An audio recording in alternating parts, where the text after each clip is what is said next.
वक्रतुंड महाकाय कोटि सूर्य समप्रभा निर्विघ्नं कुरु मे देव सर्वकार्येषु सर्वदा सर्वमंगलमांगल्ये शिवे सर्वार्थसाधिके शरण्ये त्र्यंबके गौरी नारायणि नमोस्तुते।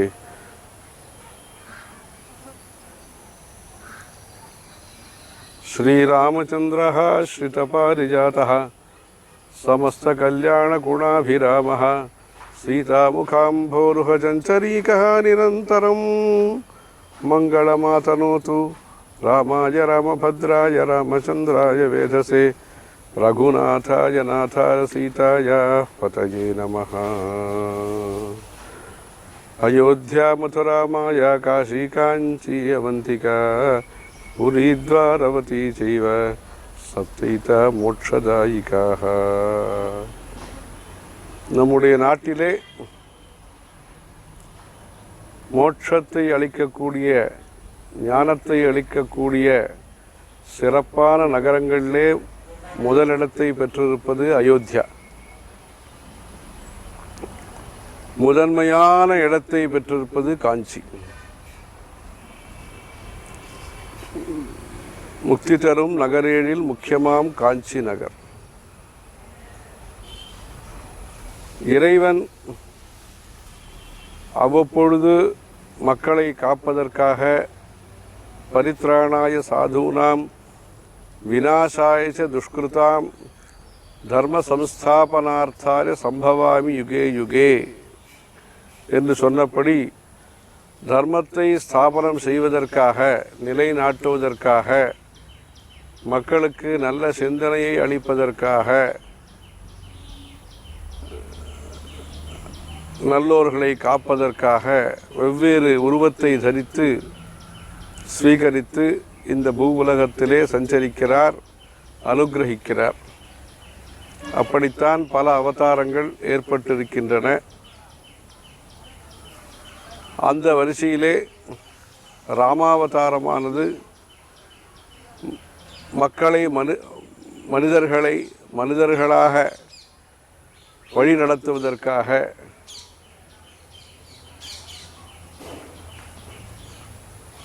தர்மத்தை வாழ்நாள் முழுவதும் எப்படி அன்பாகவும் அக்கறையாகவும்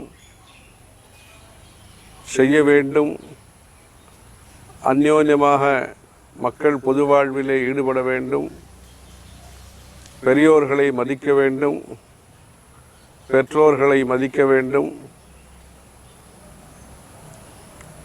நல்ல சங்கல்பத்தோடு வாழ்க்கையை நடத்த வேண்டும், பிறருக்கு உதவிகரமாக இருக்க வேண்டும், நல்ல பணிகளுக்கு இடையூறு இல்லாமல் நாம் உலகத்தை பாதுகாக்க வேண்டும், பொதுப்பணிகளிலே ஈடுபட வேண்டும், உலகத்திலே அமைதியும் சுபிட்சமும் ஏற்பட வேண்டும், ஜீவராசிகளை பாதுகாக்க வேண்டும், கோசம்ரட்சணம் விசேஷமாக செய்யப்பட வேண்டும். இது போன்ற நல்ல விஷயங்களை பக்தி ஞான வைராக்கியங்களை இந்த உலகத்திலே மனித பிறவி எடுத்து நடத்தி காட்டி மரியாதா புருஷோத்தமர் என்று சொல்வார்கள். பெருமதிப்பிற்குரிய ஆதர்சமான அவதாரமாக அவதார புருஷராக அவதாரம் செய்து ராமோ விக்கிரகவான் தர்மஹா, அறம் என்பது தர்மம் என்பது சாஸ்திரங்கள் என்பவை எந்த உருவத்தை கொண்டு நாம் பார்க்க முடியும் என்று யோசித்தால் ராமபிரான் சக்கரவர்த்தி திருமகன் என்கிற உருவத்தை கொண்டு நாம் தர்மத்தை அறிந்து கொள்ள முடியும், பண்புகளை அறிந்து கொள்ள முடியும் என்று சொல்லப்படுகிறது. அப்படிப்பட்ட அவதாரமாக அயோத்தியா என்று சொல்லக்கூடிய ஜெயிக்க முடியாதது என்கிற பொருளை கொண்ட அதாவது சர்வ வல்லமை படைத்த நல்ல குணங்கள் நிரம்பிய நகரத்திலே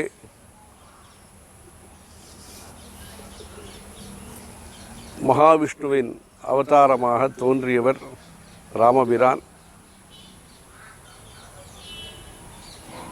அந்த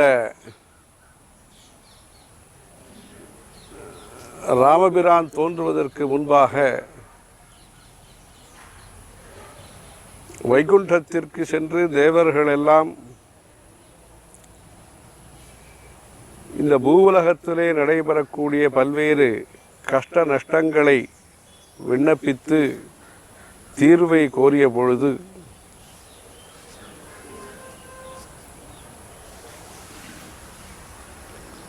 நானே இங்கு அவதாரம் செய்கிறேன் பூவுலகத்திலே என்று சொன்ன வாக்கின்படி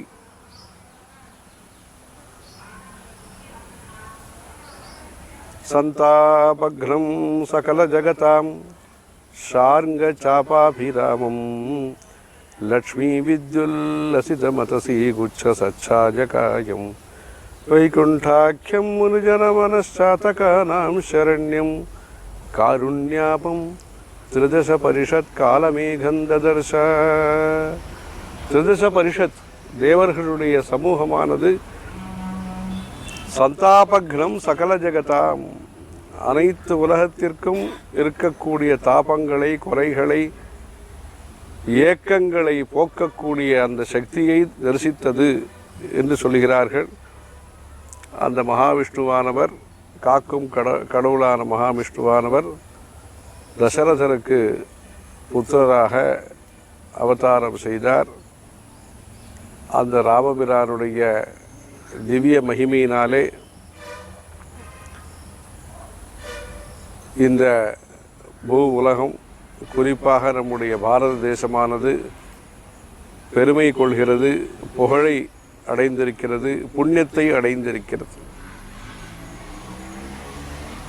எடுத்துக்காட்டான வாழ்க்கை, தர்மத்திலே பிடிப்பு கொண்ட வாழ்க்கை,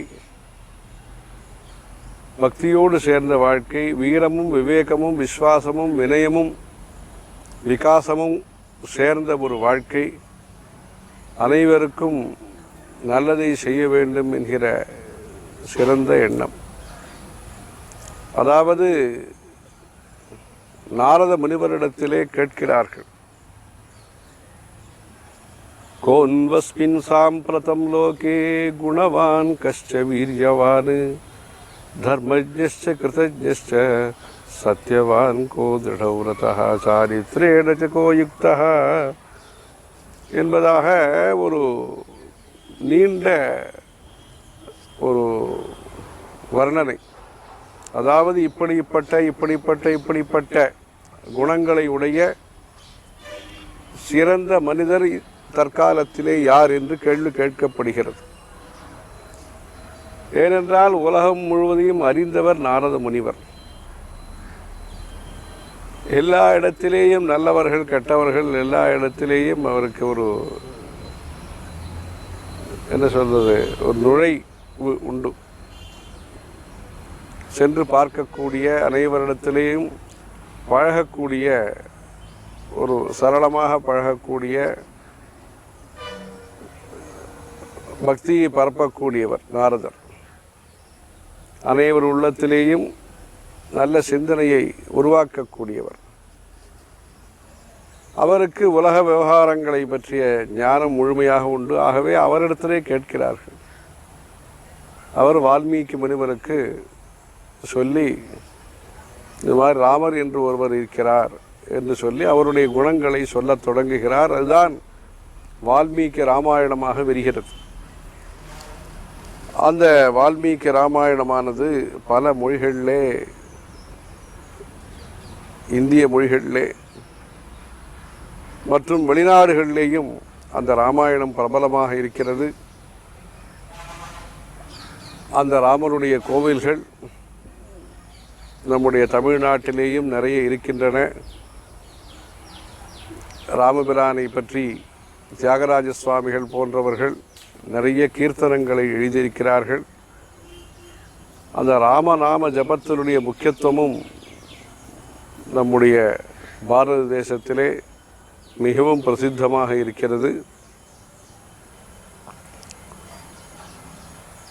அந்த ராமபிரானுடைய அபூர்வமான கோவில்கள் தமிழ்நாட்டிலே பல இருந்தாலும் பாரத தேசத்திலே பல இடங்களிலே கோவில்கள் இருந்தாலும் மிகவும் அழகாக இருக்கிறது, வசதியாக இருக்கிறது, நல்ல பொருள் படைத்ததாக இருக்கிறது. இப்படிப்பட்ட இடமாக இருந்தாலும் மற்றொரு இடம், அதாவது நம்முடைய இடமில்லாத அந்த வேறொரு இடம் எனக்கு மனதிலே ஆர்வத்தை ஏற்படுத்தவில்லை. நமே லக்ஷ்மண ரோச்சதே அபி ஸ்வர்ணமயி லங்கா அப்பி லக்ஷ்மண நாபி லக்ஷ்மண ரோச்சத்தை. இது போன்ற ஒரு வாக்கியம் இருக்கிறது. நச லக்ஷ்மண நமே லக்ஷ்மண ரோச்சத்தை அப்பி ஸ்வர்ணமயி லங்கா. தங்கமயமான, ஏனென்றால் அங்கு விமானம், புஷ்பக விமானம் முதற்கொண்டு அந்த காலத்திலே எது அதிநவீனமாக பார்க்கப்பட்டதோ, எது மிக உயர்ந்த பொருளாக பார்க்கப்பட்டதோ எல்லாம் அந்த லங்கையில் இருந்தாலும் அன்றைய தினம் அது ராமனுடைய மனதை ஈர்க்கவில்லை, மனதிலே அது சேரவில்லை. காரணம் என்ன சொல்கிறார் என்றால், ஜனனி ஜென்மபூமிஷ்ட ஸ்வர்காதபி கரீயசி. தாயும் தாய் மண்ணும், நாம் பிறந்த இடமும் ஸ்வர்க்கத்தை விட உயர்ந்தது என்பது ராமபிரானுடைய வாக்கியம். அப்படிப்பட்ட அந்த அவருடைய மனதிலே இருக்கக்கூடியது அந்த அயோத்தியை பற்றிய ஒரு பெருமை. நீண்ட காலமாக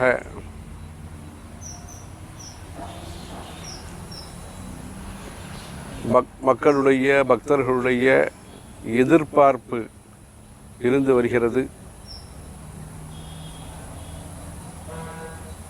அதாவது ராமபிரான்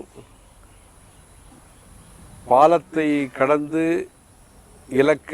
இலங்கையை அடைந்தார். காலத்தை கடந்து, நீண்ட காலத்தை கடந்து பக்தர்கள் தற்பொழுது இந்த நல்ல எண்ணத்தை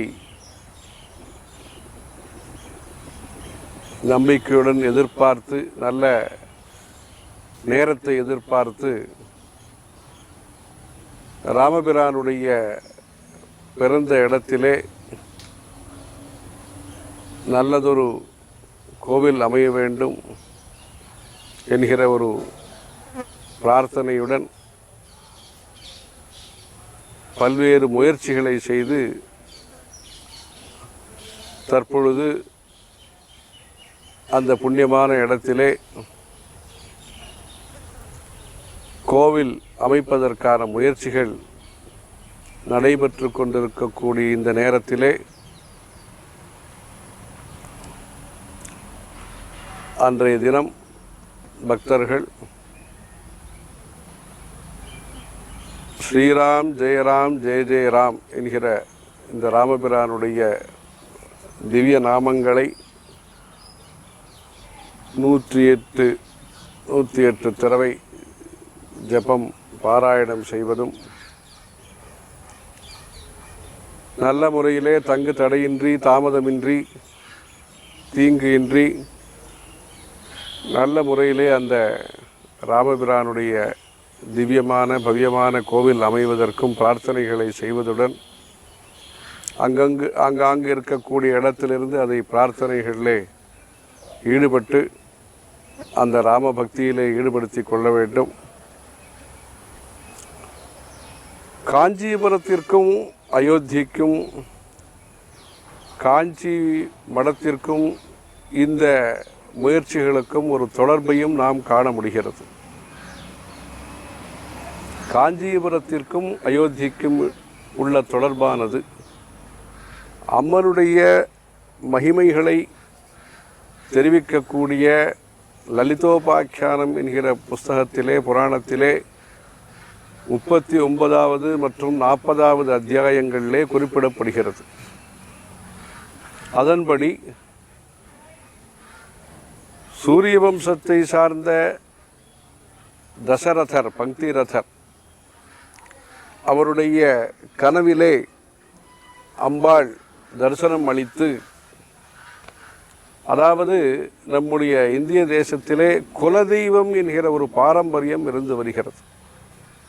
பல்வேறு குடும்பங்களிலேயும் வெவ்வேறு ஊரிலே அவர்கள் வசித்தாலும் அந்த குலதெய்வ வழிபாட்டை அவ்வப்பொழுது செய்து வருகிறார்கள்.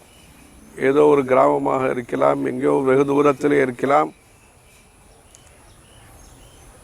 அதை குழந்தை பிறந்தவுடனே அங்கு சென்று முடிகாணிக்கை செலுத்தி அங்கு ஏதாவது அந்தந்த குடும்ப வழக்கப்படி செய்ய வேண்டிய சிறப்பு வழிபாடுகளை செய்து பூஜித்து வருகிறார்கள்.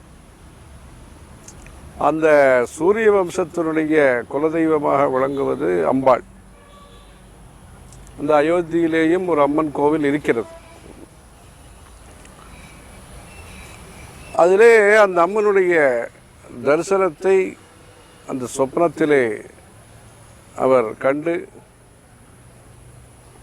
அதாவது காஞ்சிபுரம் என்கிற ஊருக்கு சென்று ஜபங்கள் ஹோமங்கள் பூஜைகளை செய்து சந்தான பிராப்தியை வெகு நாட்களாக வெகு வருஷங்களாக தவமிருந்து எதிர்பார்த்து கொண்டிருந்த தசரதர் எதிர்பார்த்து கொண்டிருந்த அந்த சந்தான பிராப்தியை அடையலாம் என்கிற அந்த அம்பாளுடைய அந்த தரிசனமானது அவருக்கு கிடைத்து கௌசல்ய தேவியிடம் அதை சொல்லி அயோத்தியிலிருந்து அவர் கிளம்பி காஞ்சிபுரத்திற்கு வந்ததாகவும், காஞ்சிபுரத்திலே 7 ராத்திரிகள் ஒரு வாரம் அவர் தங்கினதாகவும், அம்பாளுக்கு உரிய பூஜைகளை வஸ்திரங்களை சமர்ப்பித்தல், ஹோமங்கள் செய்தல்,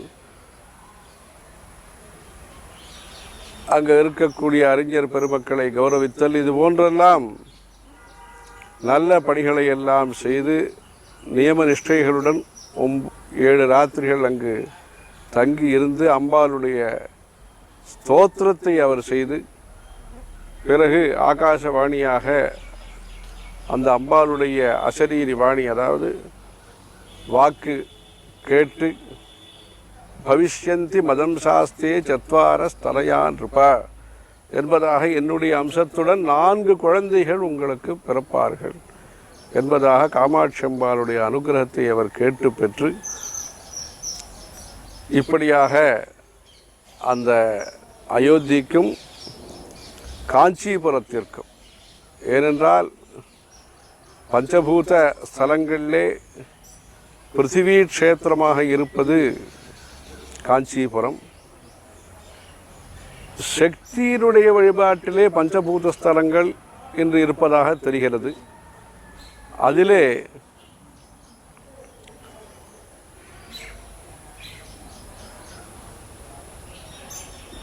பிருத்திவி க்ஷேத்திரமாக விளங்குவது அயோத்தி. அயோத்தியாதிஷு பீఠேஷு பிருத்திவியாதிஷு அனுக்கிரமாத் என்பதாக அயோத்தி என்பது சக்தி பஞ்சபூத ஸ்தலங்களிலே பிருத்திவி க்ஷேத்திரமாக விளங்குகிறது. இப்படியாக தென்னாட்டிலே இருக்கக்கூடிய தென்பகுதியிலே இருக்கக்கூடிய காஞ்சிபுரத்திற்கும் வடநாட்டிலே அமைந்திருக்கக்கூடிய சரையூ கரையிலே அமைந்திருக்கக்கூடிய இந்த அயோத்தியா நகரத்திற்கும் ஒரு தொடர்பு இருந்து வருகிறது. அதாவது ராமபிரான் பிறப்பதற்கான பிரார்த்தனைகளை செய்த இடமாக இந்த காஞ்சிபுரம் புராண ரீதியாக விளங்கி வருகிறது. அதேபோன்று ராமபிரான் பிறந்த இடத்திலே கோவில் அமைய வேண்டும் என்பதற்கான முயற்சிகளிலே நம்முடைய காஞ்சி மடமும் அதில் ஈடுபட்டு நம்முடைய பெரியவர்கள்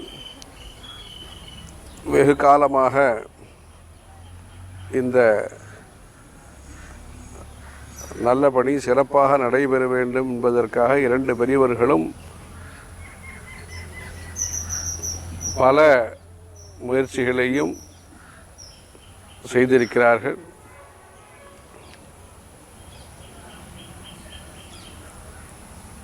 பல காலங்களை கடந்து வந்திருக்கிறது இந்த முயற்சி. சமரச மார்க்கங்கள் கண்டிருக்கிறது. அதாவது சம மார்க்கம், சமர மார்க்கம், சமரச மார்க்கம். சம மார்க்கம் இணைந்து பேசுவோம், இணைந்து சிந்திப்போம், இணைந்து செயல்படுவோம் என்கிற ரீதியிலேயும் முயற்சிகள் நடைபெற்றிருக்கின்றன. சமரம் என்றால் யுத்தம் என்றல்ல, கடும் முயற்சிகள், தீவிர ஆயத்தங்கள், மக்களுக்கு இருக்கக்கூடிய பக்தி ஸ்ரத்தைகளை ஒன்று சேர்த்தல், இது போன்ற ஒரு உத்வேகத்துடன் கூடிய பணிகள் சமரம் அப்படியும் நடைபெற்றிருக்கின்றன. சமரசம், சமம் ரசம், அது ஒன்று. அதாவது அனைத்திலேயும் நன்மை இருக்கிறது, அனைவரும் நம்பிக்கைக்குரியவர்கள், அனைவரும் கௌரவத்திற்கு உரியவர்கள் என்பது. சமரசம் என்பது விட்டு கொடுப்பது. அதாவது ஒரு பொது நன்மைக்காக பலரும் எப்படி ஒவ்வொரு குடும்ப வாழ்க்கையிலேயும் பல்வேறு நிலைகளிலே ஒவ்வொருவரும் விட்டு கொடுத்து அந்த குடும்பம் என்பது நடைபெறுகிறதோ அதுபோன்று அந்த முக்கியத்துவத்தை கருதி அது ஒரு இணக்கமாக செயல்படுவது, சுணக்கம் இல்லாமல் இணக்கமாக செயல்படுவது, இப்படி பல்வேறு வழிகளை இது கடந்த பல வருஷங்களாக 1950களிலிருந்து ஆரம்பித்த இந்த முயற்சி 80களிலே தீவிரம், அதாவது வெகு வேகமாக முயற்சி செய்யப்பட்டு மக்களுடைய பக்தியின் காரணமாகவும் பல பேருடைய பிரத்யட்ச அப்பிரத்யட்ச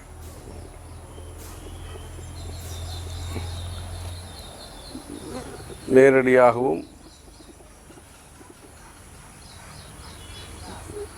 பலவிதமான முயற்சிகள் மூலமாக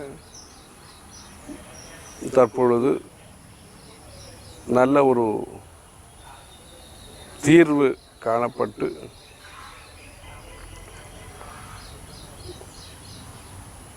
இந்த சமயத்திலே அந்த கட்டுமான பணிகள் நடைபெறுவதற்காக ஏற்பாடுகள் செய்து வருகிறார்கள்.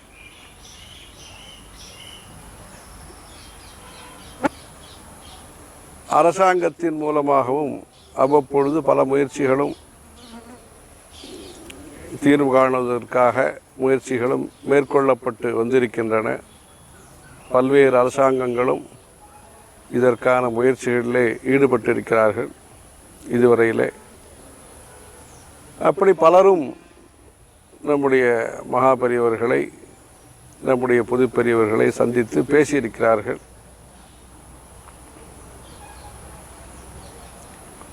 அந்த விதத்திலே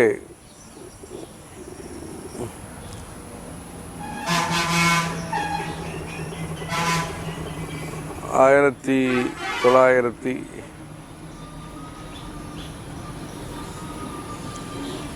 1989, 90களிலே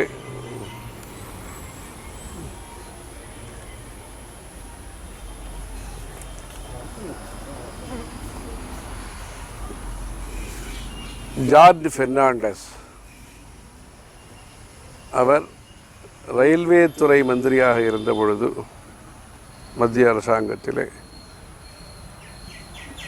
பஞ்சகச்சம் கட்டிக்கொண்டு காஞ்சிபுரத்திற்கு வந்து மகாபரிவர்களை தரிசனம் செய்து இது சம்பந்தமாகவும் எல்லாம் பேசி முயற்சி செய்திருக்கிறார். கிருஷ்ணகாந்த் என்பதாக ஆந்திர பிரதேச கவர்னராக இருந்தவர்.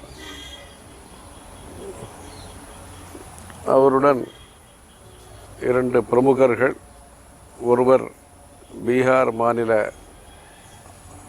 ஆளுநராக இருந்தவர், இன்னொருவர் மத்திய பிரதேச ஆளுநராக இருந்தவர் என்பதாக ஞாபகம். அப்படி அவர்கள் 2 பேரும் வந்து தரிசனம் செய்து 2 பெரியவர்களோடும் பேசி அப்படி ஒரு முயற்சி நடைபெற்றிருக்கிறது. இன்னொரு சந்தர்ப்பத்திலே சுபோத் காந்த் சஹாய் என்பதாக ஒரு மத்திய அரசாங்கத்தினுடைய மந்திரி, அவரும் வந்து கலந்து பேசி சில முயற்சிகள். பிறகு சஹாபுதீன் என்று ஒருவர், அவர் வந்து தரிசனம் செய்தார்.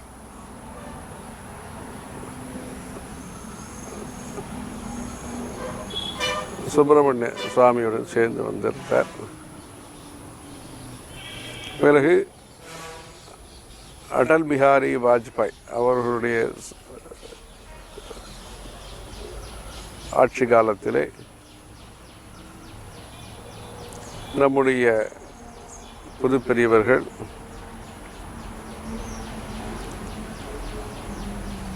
இரண்டு சமூகங்களின் மத்தியிலேயும் அமைதியும் புரிந்துணர்வும் ஒரு இணக்கத்துடன் கூடிய செயல்முறையும் காணப்பட வேண்டும் என்பதற்காக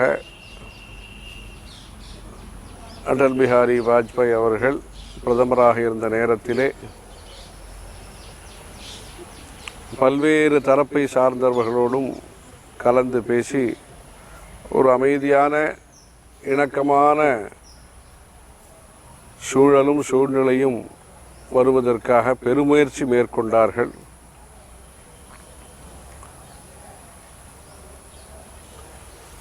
தமிழ்நாட்டினுடைய முக்கியஸ்தர்களுடைய உதவியும் பெற்று அந்த நேரத்திலே அந்த பெருமுயற்சி மேற்கொள்ளப்பட்டது.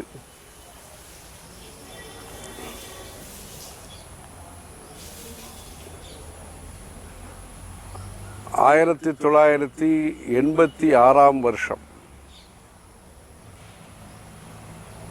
அந்த நேரத்திலே மகாபெரியவர்கள் காஞ்சிபுரத்திலே மடத்திலே தங்கியிருந்தார்கள்.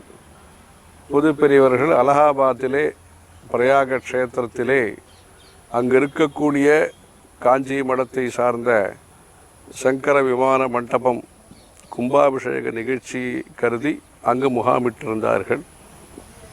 அந்த நேரத்திலே பிப்ரவரி மாதம் 1ஆம் தேதி வாக்கிலே அங்கு தரிசனத்திற்கு திறந்து விட்ட பொழுது, ராமபிரானுடைய தரிசனத்திற்காக கதவுகள் திறந்து அனுமதிக்கப்பட்ட நேரத்திலே உடனடியாக அவர்கள் அலகாபாத்திலிருந்து கிளம்பி பிரதாப்கர் சுல்தான்பூர் வழியாக அயோத்தியை அடைந்து 7ஆம் தேதி பிப்ரவரி 1986 வருஷம் 8ஆம் தேதியும் அங்கு தங்கியிருந்து பிறகு ராய்பரேலி அமேதி வழியாக திரும்ப அலகாபாத்திற்கு சென்றார்கள். அந்த 7ஆம் தேதி பிப்ரவரி அவர்கள் அயோத்தியை சென்றடைந்த நேரத்திலே இங்கிருந்து, அதாவது காஞ்சிபுரத்திலிருந்து மகாபெரியவர்கள் ஒரு கொடை நல்ல அலங்கரிக்கப்பட்ட பட்டு வஸ்திரம் போத்திய நல்ல கொடை ஒன்றையும், சத்திரம் என்று பெயர், அதையும் 2 சாமரங்கள் அதையும் காஞ்சிபுரத்திலிருந்து விமானம் மூலமாக 2 பேர்களை அனுப்பி வைத்து, புது பெரியவர்கள் அயோத்தி வரும் நேரத்திற்குள் இவர்கள் அங்கு சென்று அடைய வேண்டும். இங்கிருந்து காஞ்சிபுரத்திலிருந்து அனுப்பி வைக்கப்பட்ட சத்திரமும் சாமரமும் குடையும் அந்த சாமரமும் புது பெரியவர்கள் மூலமாக அங்கு பகவான் ராமச்சந்திரமூர்த்திக்கு, ராமபிரானுக்கு சமர்ப்பிக்கப்பட வேண்டும் என்கிற உத்தேசத்துடன் இங்கிருந்து 2 பேரை ராமமூர்த்தி சாஸ்திரிகள், நீலகண்ட தீட்சிதர் என்பதாக 2 பேரை அனுப்பி வைத்து, அவர்கள் இங்கிருந்து லக்னோ சென்று ஒரு விமானத்தின் மூலமாக அங்கு சென்றடைந்தார்கள். அந்த 7ஆம் தேதி பிப்ரவரி 1986ஆம் தேதி அன்று இந்த சத்திர சாமரங்கள் சமர்ப்பணம் செய்யப்பட்டு, இந்த 2 பேரும் அங்கேயே ஒரு வார காலம் தங்கி, ஒருவர் ஸ்ரீமத் வால்மீகி ராமாயணத்தை பாராயணம் செய்தும், இன்னொருவர் துளசி ராமாயணம், ஹிந்தியிலே இருக்கக்கூடிய துளசி ராமாயணத்தை பாராயணம் செய்தும் அந்த ஸ்ரீமடத்தின் மூலமாக அப்படி ஒரு ஏற்பாடு மகா பெரியவர்கள் மூலமாக காஞ்சிபுரத்திலிருந்து ராமபிரானுக்கு முதல் மரியாதை செய்யப்பட்டு, அந்த மரியாதை என்பது நம்முடைய புதுப்பெரியவர்கள் மூலமாக அது செய்யப்பட்டு, அப்படி ஒரு சிறப்பான ஒரு தொடர்பு. அதற்கு பிறகு புதுப்பெரியவர்கள் அங்கு இடத்தை, சரையூ கரையிலே ஒரு மிகப்பெரிய இடத்தை வாங்கி அங்கு மடம் கட்டி, அங்கு காமாட்சி அம்மனுடைய விக்கிரகம், ராமபிரான், ஆதிசங்கருடைய விக்கிரகத்தை எல்லாம் ஸ்தாபிதம் செய்து பாடசாலை, வேத பாடசாலை தற்பொழுது நடந்து கொண்டிருக்கிறது. அது மட்டுமல்லாமல் சுமார் 20 வருஷத்திற்கு முன்பாக உள்ளூர் மக்களின் தேவைகள் என்ன என்பதை அறிந்து, ஏனென்றால் புதுப்பெரியவர்கள் சமயப்பணியும் சமுதாய பணியும் இரண்டையும் அவர்கள் சமமாகவும் தீவிரமாகவும் செய்து வரக்கூடிய நிலையிலே, அந்த அயோத்தி மக்களுடைய கல்வி உதவிக்காகவும் சிறு தொழில் பயிற்சிக்காகவும் அதற்காக ஒரு நிறுவனத்தை நிறுவி, அதன் மூலம் டைலரிங் கிளாஸு, இன்னும் பல கிளாஸ் எல்லாம் நடத்தி அவர்களுக்கு வேலை வாய்ப்பு, சிறு தொழிலெல்லாம் வளர்ப்பதற்காகவும் இந்த முயற்சி, அதுவும் பல காலமாக அந்த அயோத்தி மக்களுடைய நன்மைக்காக அந்த முயற்சியும் நடைபெற்று கொண்டிருக்கிறது, நடந்து கொண்டிருக்கிறது. இப்படி ஆன்மீக ரீதியாகவும் சரி, மனிதநேய முயற்சியாகவும் சரி, அந்த அயோத்தியினுடைய வளர்ச்சியிலே நம்முடைய பெரியவர்களுடைய முயற்சிகள் பல காலமாக இருந்து வருகின்றன. இந்த ஒரு நல்ல சந்தர்ப்பத்திலே பக்தர்களாகிய நமக்கெல்லாம் கிடைத்த வாய்ப்பாக இந்த நல்ல நிகழ்ச்சியை கருதி, நம்முடைய கலாச்சாரம் உலகம் அனைத்திற்கும் பொலிவை அளித்த கலாச்சாரம், மனித நாகரீகத்திற்கு பெருமை சேர்த்த கலாச்சாரம், கலாச்சாரத்திற்கு பெருமை சேர்த்த ராமபிரானுடைய அவதாரம், இவைகளை மனதிலே கொண்டு, அதுவும் எதேச்சையாக இந்த ஆகஸ்ட் 5ஆம் தேதி என்பது அமைந்திருக்கிறது. புதுப்பெரியவர்களுடைய ஜெயந்தி தினத்தன்று அமைந்திருக்கிறது. அவர்களும் ராமரை மறக்கவில்லை, ராமரும் அவர்களை துறக்கவில்லை. ஆகவே அந்த ராம பக்தியை நாம் மேன்மேலும் வளர்க்க வேண்டும். 1907ஆம் வருஷம் 13 வயதாக நம்முடைய மகா பெரியவர்கள் இருந்த காலத்திலே கலவைக்காக அவர்கள் சென்று கொண்டிருந்த நேரத்திலே காஞ்சிபுரத்திலிருந்து கலவைக்கு அவர்களுக்கு ஒரு திடீரென்று ஒரு ஆச்சரியமான இந்த செய்தி சூச்சனையாக சொல்லப்பட்ட நேரத்திலே இப்படி என்று சொல்லவில்லை, நீங்கள் திரும்ப உங்கள் ஊருக்கு போக இயலாது என்று குறிப்பாக உணர்த்தியிருக்கிறார்கள். அந்த நேரத்திலே அவர்கள் சொல்லத் தொடங்கியது ராமநாமம். அதை பற்றி அவர்களே ஒரு கட்டுரையிலே குறிப்பிட்டிருக்கிறார்கள். அதே போன்று பல்வேறு அந்த சஞ்சார சமயத்திலேயும் குழந்தைகள் மூலமாக ராமநாம லேಖனம் எழுதச் சொல்லி வெள்ளிக்காசு தங்கக்காசு எல்லாம் அளித்து இன்றைய தினமும் பலரும் 1,00,000 ராமநாமா எழுதியிருக்கிறோம், 50,000 நாமாக்களை எழுதியிருக்கிறோம் என்றெல்லாம் கொண்டு வந்து மடத்திற்கு அளிக்கிறார்கள். அந்த ராமநாம ஜபத்தை, ராமநாம லேಖன யஜ்ஞத்தை நம்முடைய பெரியவர்கள்லாம் ஊக்குவித்தது பத்ராச்சல ராமதாசர் கோவில். அங்கே ராமர் கோவிலை புனரமைத்து கும்பாபிஷேகம் செய்யக்கூடிய நேரத்திலே 1960களிலே, அதாவது 67, 68 அந்த நேரங்களிலே 2 பெரியவர்களும் அங்கு முகாமிட்டு, பத்ராச்சல க்ஷேத்திரத்திலே முகாமிட்டு அந்த திருப்பணிகளெல்லாம் பார்வையிட்டு கோதாவரியிலே ஸ்நானம் செய்து அங்கு என்ன நற்பணிகளெல்லாம் செய்யப்பட வேண்டும் என்றெல்லாம் அறிவுரைகளை வழங்கியிருக்கிறார்கள்.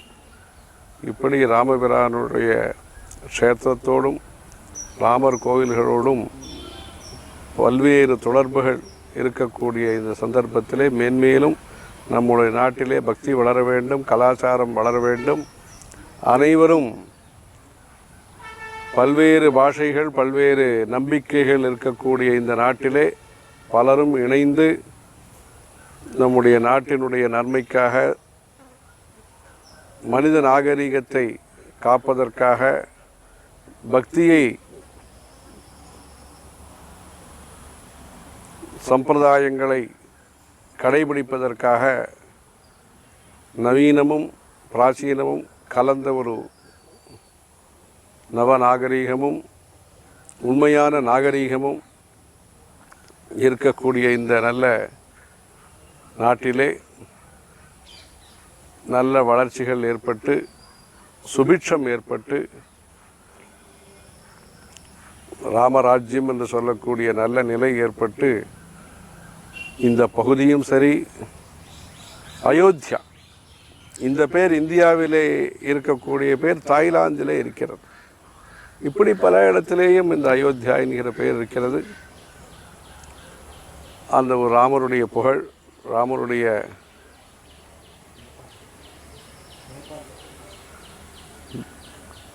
இப்படி பல இடத்திலேயும் இந்த ராமபக்தி வளர்க்கப்பட்டு மேன்மேலும் நன்மைகள் பல பொதுமக்களுக்கும்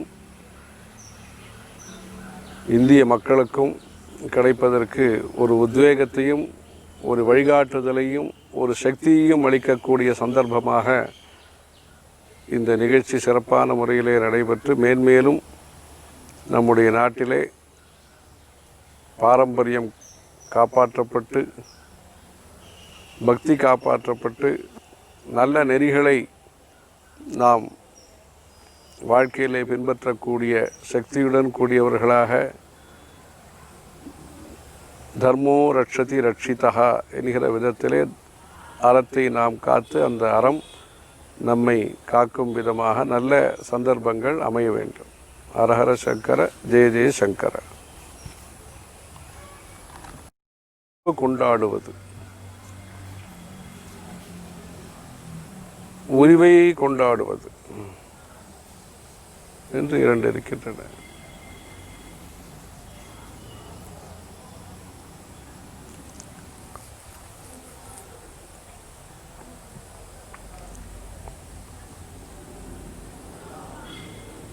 நம்மை பொறுத்தவரையிலே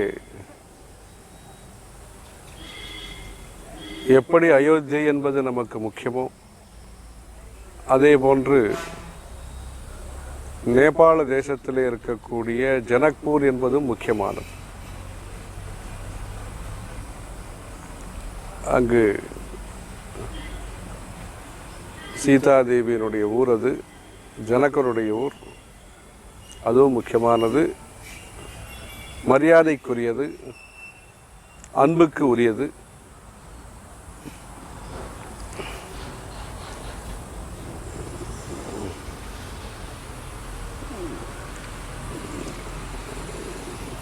ஆகவே அயோத்தி என்பது இந்தியாவிலே இருக்கக்கூடிய சரையூ நதியிலே இருக்கக்கூடிய இடம்.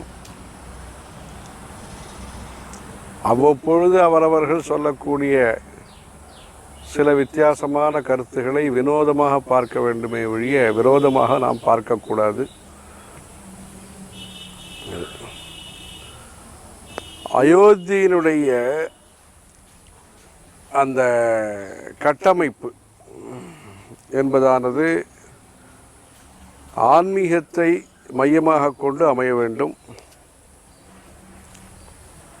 பொதுவாக வளர்ச்சி எனும் பொழுது நாம் பல்வேறு நம்முடைய கலாச்சார சித்தாந்தத்தை துறந்து விடுகிறோம், மறந்து விடுகிறோம். நம்முடைய தமிழ்நாட்டை எடுத்துக்கொண்டாலும் ராஜவீதிகள்,